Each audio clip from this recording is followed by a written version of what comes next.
Now, if I asked you, what is your UTR, you may look at me with a slightly quizzical glance. A UTR is now going to be explained. It's not some kind of medical condition. It is, in fact, your universal tennis ranking. And Barry Fulcher can explain all. Good morning, Barry. Good morning. We have a brace of Barrys here on the Wimbledon channel, which is an interesting concept. If we had Barry Milnes, we could have a trio. So, explain, from the top, I'm a bear of little brain, especially on day 6. A universal tennis ranking. What is it? And how does it work? Because this is your baby. Well, it's not my baby. It's an American system. This guy's brought it in about 4 or 5 years ago. It's built on an algorithm based on your last 30 matches played. So anybody in the world, from your beginners at 4 or 5 years old up to Novak Djokovic, Roger Federer, everybody has a UTR based on form, based on their last 30 matches. It's based on a 1 to 16 plus scale, so everybody places somewhere on that scale. So it's a bit like a golfing handicap system? To a degree, yes. So a lot of the system's based on trying to get players playing more like-level matches rather than too many disparate matches. And it is up and coming very much in the States. It's not something yet that has been embraced in the UK, although all the ATP matches, LTA matches are now being run through that system. So it's slowly starting to filter into this country. So I think I can just about grasp how it works on paper, but what about on the court? So let's say Jill and I faced each other, which is quite an amusing prospect. That would be fun. Jill, believe me, it wouldn't be fun. You'd be despairing within about 5 seconds. How on earth could I get past Jill, even when you're going to give us a different ranking? How does it work in practical terms? So there's a tournament I'm running in Brighton at the end of this month. It's a week-long tournament. So, for example, I don't know your level, Mary, but you would It's about sort of down there, where that ant is crawling over there. So you would start in a draw with like-level players. It's a progressive system, so you would only compete to begin with players at the same level. Right. It kind of refers back to the old system that Barry might remember in this country, the VW system, where you start with like level and you can progress through and so on. So if you were to win through 6 or 7 matches, you may well get that match up with Jill there.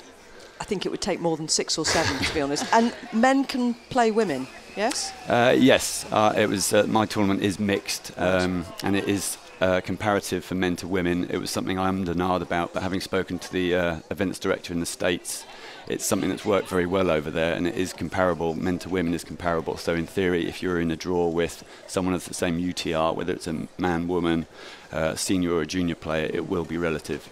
Is John McEnroe playing? Well, I feeling you might say that.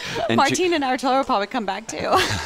Yeah, entries are still open, so there's lots of different players, from club players, junior players, up to in talks with some of the top British guys. It's kind of born out of a frustration on some part from my end of there not being enough opportunity for kind of ranking events, money events for our top players, if you like, the Marcus Willises, the players ranked 200-300 or so, that they are having an opportunity to compete and to earn money in this country as well as being able to travel.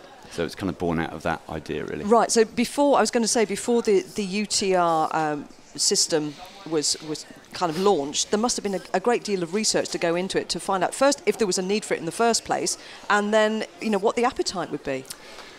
Well, yeah, I think the rating system we have in this country, we used to have a different system that I think worked really well. At the moment, it's I'll give you an idea, and I'm probably the same as Barry. I'm a 1.1, and I don't play very often, right. Which is the top it can be, which doesn't really reflect my level. I'm old and crickety in the knees, and I struggle to compete. But I think this system is more accurate. It allows for every level to be on that same scale, and it's current. It's not kind of based on 10 years, 12 years form, perhaps. And with it, it's very much youngsters playing with adults. Yes. Yeah, like I said, it's kind of, if you have a youngster, a junior of 14 that is of a certain level, they will be able to compete against adult men or women. And the more results now that are going into the system, the more accurate those ratings are. So again, the more it's embraced, the more accurate it will be. It will, the current form I was looking at, that showed it for the top 10 seeds at Wimbledon. You kind of have it as not Murray at number 1, but actually Rafa at 1, because his form in the last 30 matches has been better than anyone. So his UTR currently is the best in the world. And are the LTA embracing it? They are. They're slowly, like I said, all LTA sanctioned matches are being fed into the UTR. It still, for me, is stopping shy of what needs to happen, which is embracing it fully as our domestic rating system. The players, I've coached some players that are in America, they are playing 50 matches the last 4 months, and they come back and they can't get into events in this country because of our domestic rating system. I know the feedback in the States has been really positive. I think a lot of people have realized that it makes all the matches a lot more even. And so there's much more competitive matches across the board. It's been a lot of positive feedback in the States. Yeah. I mean, I'm looking forward to doing it. It's new. It's been well received. Been some good exposure to it. And like I said, it gives everybody an opportunity to have a crack at players at their own level, but also that progression through to it's a prize money event at the top end with a £6,000 winners kind of prize purse altogether. So hopefully that will draw some of those top players in as well. And where does the £6,000 come from? Is that purely sponsorship? Yeah, it's sponsorship. I've got some good local sponsorship. A Specs optician in Brighton, Nick Rivet Intersport in Hove, and Tennis Smart, who Sarah Bulwell, who you might know very well. So there's been some good support for it. I'm also looking to run a series of these events next year off the back of this pilot. And part of me would like to, again, reignite something that we had in our day of the British National Championships, which I am a firm believer that we still need an event of that kind of level for our best guys in the country. So you've got this event coming up in Brighton. If there are park players listening to this, can they take the system on themselves and use it? I know there's talk in the States. It's very much used across the board. It's used in high schools, and there's talks, I know, of the similar thing happening here. In theory, it can be used across the board, parks as well, but it will take time for the accuracy of those ratings to come through. But yes, any parks player, any competitive player that wants to have a go at the tournament is welcome. And the UTR can be kind of adapted to begin with, so we start to get those more results going through the system. So if anybody would like a bit more information, Barry, about the tournament in Brighton, where do they find that? Universaltennis.com is the place to go. You'll have a whole host of all the information you need about signing up and registering for your UTR. If you click on events in the UK, there is only one. I think there was one trialled, a junior event trialled earlier in the year which didn't go ahead, but there is only one in the UK, so universaltennis.com and click on the events. Great, Barry, thanks ever so much. Thank you for having me. I get it now. Yeah. It's so much easier when you have someone sitting and explaining Thumbs to you. up from me, by the way. Yeah, you're a big fan, Barry? Absolutely. I think the tournament system in this country is broken, and I think it has been broken for a long period of time. I agree, yeah. I think one of the biggest issues that I find that I just can't understand is juniors only ever play with juniors. They only ever play in their own age group. And when I was younger, not that my generation is the holy grail, but I used to play 11, 12. I used to end up playing club doubles up from Liverpool. So you get these people, they've worked the whole day, and they come out, they're 50 years of age. They're not exactly great on the line calls either. But that toughens you up, and they're playing all sort of weird and wonderful ways, where the juniors, they all play the same way.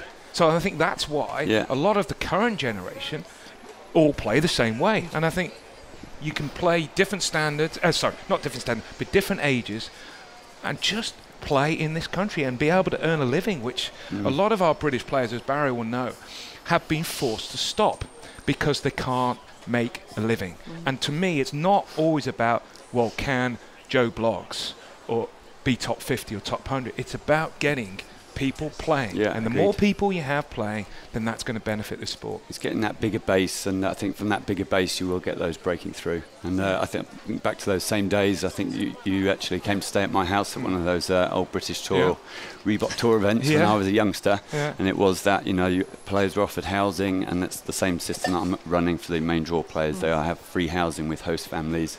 It's something that's done a lot in the States, I know. Yeah, it's done a lot in the States. So it helps us so much with these players. I mean, it just, people in the community just kind of open their homes to the players and allow players to stay, just so the players financially can get a break where they're not paying for hotels every single week. It's really, it's a great concept. And it makes the clubs feel involved. I played a challenger in Hull years ago, one of the top health clubs.